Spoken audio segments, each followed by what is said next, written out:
Señores, la deuda pública consolidada alcanzó según unos, porque hay otros que dicen otros números, pero bien, vamos, está en el diario, en el Hoy de Hoy, la deuda pública consolidada de 68.882 millones de dólares.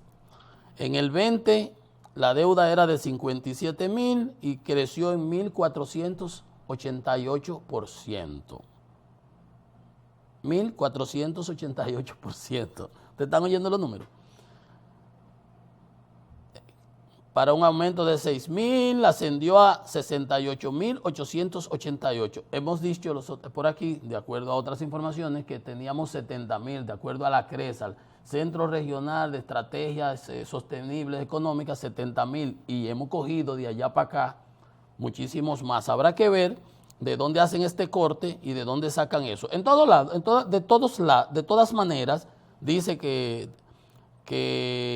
en el 20 era de 57.000 la consolidada y que se disparó en 1.488. Ustedes vieron que ayer nosotros presentábamos la proporción de los ingresos del presupuesto que van a ser destinadas al pago de intereses de la deuda. No el servicio, sino solamente intereses, que eran 255.000 millones de pesos. De este presupuesto del 2023 hay que sacar 255.000 millones de pesos para el pago de los intereses de la deuda, tanto la externa como la interna, que es la que emite Hacienda, como la del cuasi fiscal del Banco Central, los certificados que emite para retirar dinero, todo eso genera un costo. Entonces, obviamente, el Producto Interno Bruto nominal crece por la inflación y eso infla. Y cuando tú agarras y analizas la relación deuda-producto, obviamente tú ves que ha bajado, pero el volumen ha subido. En definitiva, se alega que esta administración ha tomado alrededor de 25 mil millones de dólares en financiamiento, en préstamos. Y van, a cada rato vemos un financiamiento adicional. Y hay proyectos que uno los apoya, yo los apoyo clara y francamente aquí. Ampliación de la línea del metro, que yo que una obra de infraestructura importante, pero de que mantenimiento, que yo que y red vial, digo, pero eso. Digo, pero tenemos el fideicomiso de red vial. ¿Eso para qué?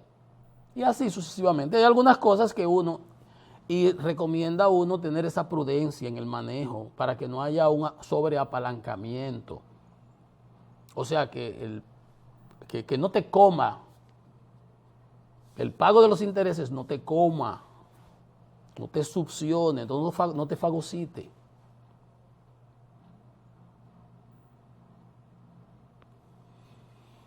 Entonces, aquí en una ocasión hacíamos una crítica al ministro de Economía, a nuestro amigo Pavel Isa, porque había dicho en una ocasión que que aquí lo que se estaba era siguiendo la misma mecánica de endeudamiento del gobierno pasado.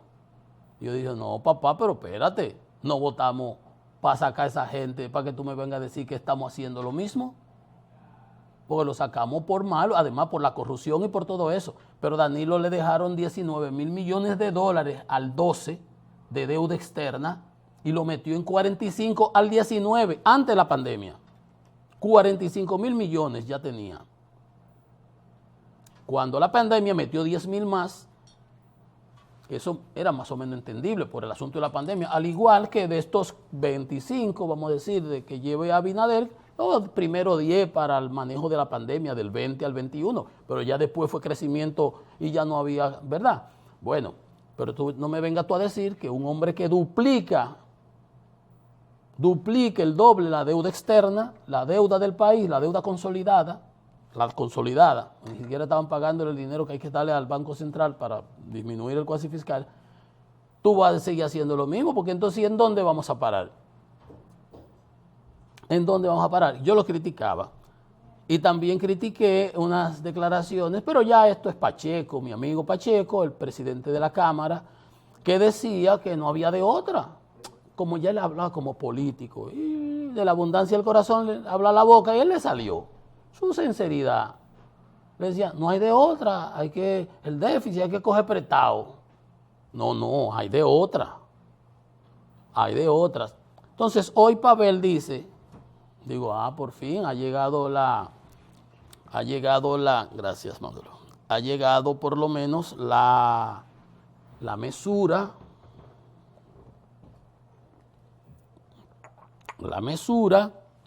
¿verdad? Y dice Paveliza, el problema de la deuda solo lo resuelve una reforma fiscal, pero el gobierno no está en eso. Con una reforma fiscal profunda, pero nos están aplicando una reforma ahora para el plan de los haitianos, porque nos van a meter 150 pesos. Manolo, no te escapa. Y yo tengo que pagar como 4,000 pesos. Ya tú sabrás. Entonces dice Pavel que a largo plazo el país tiene que pensar en una reforma profunda, fiscalidad respecto a los ingresos para poder reducir la deuda pública. Fiscalidad respecto a los ingresos para poder reducir la deuda pública. Pavel, ¿cómo así? Lo que tienes que bajar el crecimiento de la deuda, fomentar el crecimiento de la economía para que la proporción deuda-producto vaya comiéndose, que los ingresos que genere la economía sean cada día mayores y podamos pagar la deuda. El problema de la deuda está en su capacidad de repago. Ahora tú no puedes seguir encampanándola y gasto, y el gasto creciendo a una mayor velocidad que el crecimiento de la economía. Dice que más del 20% de los ingresos tributarios, más del 20% no, 24% se destinan al pago de los intereses de la deuda. ¿Ves, Pavel? Y dice Pavel, en la medida que las finanzas públicas sean gestionadas de manera prudente, eso es lo que yo he estado recomendando, no es excusa que tú me dabas los otros días, que seguimos la misma mecánica del gobierno pasado porque ellos no lo hicieron de manera prudente.